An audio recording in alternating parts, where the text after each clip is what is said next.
Bonjour à tous, bienvenue sur Échec et Pédagogie pour la tactique du jour. Salut Romu. Salut Laurent, salut à tous. Alors aujourd'hui, nous allons utiliser une position qui aurait pu survenir dans une partie entre Yoseliani et Notugaic.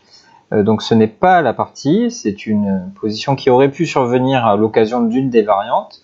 Le trait est au blanc et nous vous mettons au défi de trouver ce que les blancs doivent faire dans cette position. Mettez en pause la vidéo, cherchez par vous-même et ensuite quand vous remettrez en lecture, Romu va vous exposer la solution avec le brio qui le caractérise. Alors avec le brio, je sais pas, mais en tout cas on va essayer de s'efforcer de comprendre ce qui se passe. Donc au premier coup d'œil, on s'aperçoit que la situation est extrêmement tendue puisque les rocs sont opposés. Les deux rois sont pris à partie. Alors on va d'abord regarder le roi noir qui lui est complètement coincé en H8 dans le coin. Il est coincé par le fou E6 qui lui prend la case G8, le pion G6 qui lui prend la case H7. Les pièces blanches sont extrêmement bien postées pour attaquer le roi, puisque la tour F6 vise, en tout cas a dans son viseur la case F8, qui, si elle n'était pas défendue par la tour D8, permettrait à cette tour de faire mat du couloir. Donc c'est une tour qui peut jouer un rôle prédominant. Alors bien sûr, il faut avoir en tête que cette tour est attaquée par le pion G7, donc c'est quand même un paramètre assez important. Tout comme le fou E6 qui peut se faire échanger par le fou D5, éventuellement, donc ça nous éliminerait un attaquant précieux. La dame E3 est aussi extrêmement bien placée pour deux raisons. La première, elle vise le pion H6, et donc qui lui, bien sûr est défendu, mais quand même c'est un pion du roc, donc c'est toujours important de souligner ce genre de choses. La dame pourrait éventuellement coulisser sur la troisième rangée si besoin, tout comme la tour G3, qui est bien placée derrière le pion G6 et qui pourrait elle aussi donc peut-être intervenir sur la colonne voisine et attaquer le roi. Et donc je disais, la dame E3 est bien placée pour deux raisons. Elle attaque le pion H6, mais également elle surveille la case E1, qui est très importante puisque la dame A5 a un œil attentif sur cette case, puisque si la dame E3 partait, la dame noire pourrait venir sur la case E1 et faire mat. Donc attention à ça, il faut toujours, quand on cherche à attaquer le roi adverse, il faut toujours penser quand même à la sécurité de notre propre roi. Donc là, c'est le cas avec la dame E3. Les noirs donc, sont plutôt bien placés aussi pour attaquer parce que toutes les pièces blanches, on l'a dit, sont plutôt postées sur l'aile roi et donc ont délaissé complètement le grand roc des blancs. Et la dame A5 vise donc la case E1, on l'a dit, mais également la case A1 qui ferait un échec et bon, qui commencerait à chahuter un peu le roi blanc. La tour C5 est également bien placée puisqu'elle est en face du roi C1. Elle défend aussi le fou D5. Et elle pourrait éventuellement coulisser sur les colonnes voisines. Alors, soit la colonne D, après un échange en E6, par exemple, et ensuite faire un tour D5 pour attaquer le roi, ou sur la colonne B, voire la colonne A si besoin. Donc, la tour est plutôt bien placée.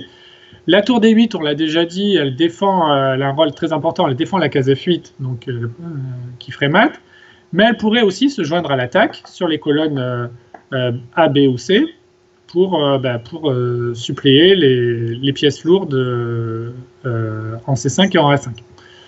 Donc la situation est extrêmement tendue, les deux rois sont en danger potentiel, et comme le trait est au blanc, il va falloir donc aller relativement vite, et comme toujours, on va regarder les coups qui font échec en premier, et dans la position, il y en a deux, il y a le coup tour F8 et le coup dame prend H6.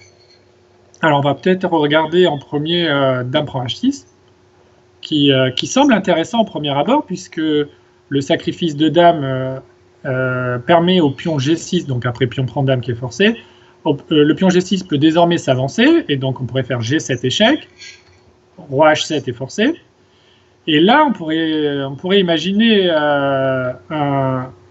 une tentative de mat, puisqu'il n'y aura pas mat, mais on pourrait essayer de tenter le coup G8, de façon à forcer tour prend G8, donc G8 dame, bien sûr, tour prend G8, et après fou F5, on se dit, bon, roi H8 permet de faire tour prend H6, mat de l'escalier.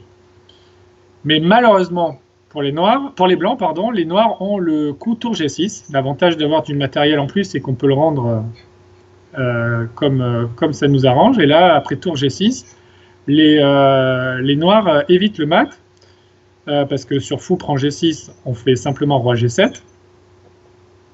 Et on attaque la tour F6. Et les blancs n'ont pas vraiment de découverte très dangereuse. Si le fou se retire, on peut simplement capturer la tour et il n'y a pas vraiment de menace, et les noirs ont énormément de matériel d'avance.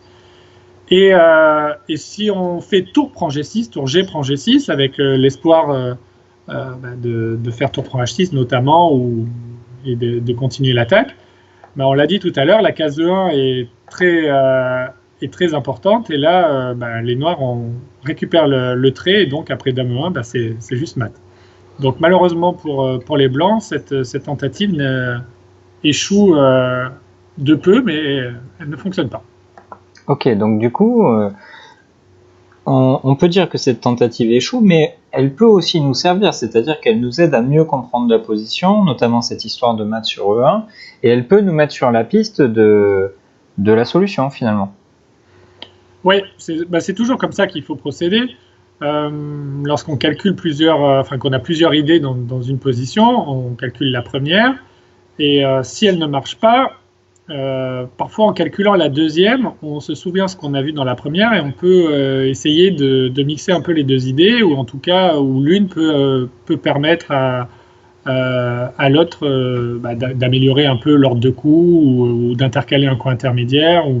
Voilà, ça se joue à des petits détails, et donc ce qu'on va essayer de faire ici, donc dame prend H6, c'est un thème qui est très intéressant mais qui ne fonctionne pas, mais on voit que ça échoue vraiment de peu.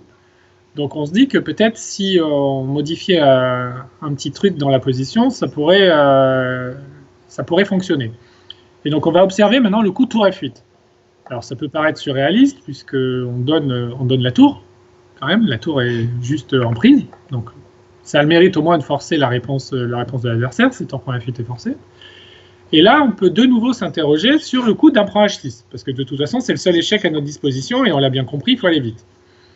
Donc pion prend H6 obligé, G7 échec, roi H7. Et donc là, on se dit, on a donné une tour, et ça change rien par rapport à tout à l'heure, c'est même pire, et il n'y a pas de différence. Et en fait, il y en a une grosse, c'est qu'on a un nouvel échec à disposition. Tout à l'heure, on a regardé G8 dame échec, mais on a un autre échec, alors qui est un peu déguisé, mais on a un échec à notre disposition, c'est de prendre la tour, mais non pas en faisant une dame, mais en faisant un cavalier. La fameuse sous-promotion, toujours spectaculaire. Ouais, et effectivement, et c'est assez rare, parce qu'en général, les sous-promotions, on les rencontre beaucoup dans les études notamment, ou en fin de partie parfois pour éviter des pattes ou des choses comme ça, mais rarement pour faire une sous-promotion pour mater. Et là c'est le cas, puisque là le seul coup des noirs c'est roi H8, et on s'aperçoit que le roi est complètement coincé, puisque le cavalier en F8 est extrêmement important, il prend la case H7, et donc ici après le coup de tour G8, c'est mat. Tout simplement. Grâce au fameux cavalier F8. Exactement, tout simplement. Et ici il fallait probablement avoir d'abord éliminé dame prend H6 avant de penser à tour F8. Je pense pas que tour F8 ce soit le coup le plus intuitif, mais on a bien compris comment la réflexion doit être menée. On se sert finalement des variantes qui ne fonctionnent pas pour mieux comprendre ce qui pourrait fonctionner. Donc merci Romu pour ces explications très claires. On espère que vous avez apprécié cette vidéo, que vous avez trouvé aussi ce joli mat. Si c'est le cas, bravo. Si ce n'est pas le cas, ne vous découragez pas. Il faut s'entraîner dur et régulièrement pour pouvoir progresser, donc c'est normal de rater certaines choses parfois. On vous invite donc à liker la vidéo, à vous abonner à la chaîne si ce n'est pas déjà fait, à commenter la vidéo pour nous dire un petit peu ce que vous en avez pensé, et pourquoi pas à la partager auprès de vos amis qui souhaitent progresser aux échecs.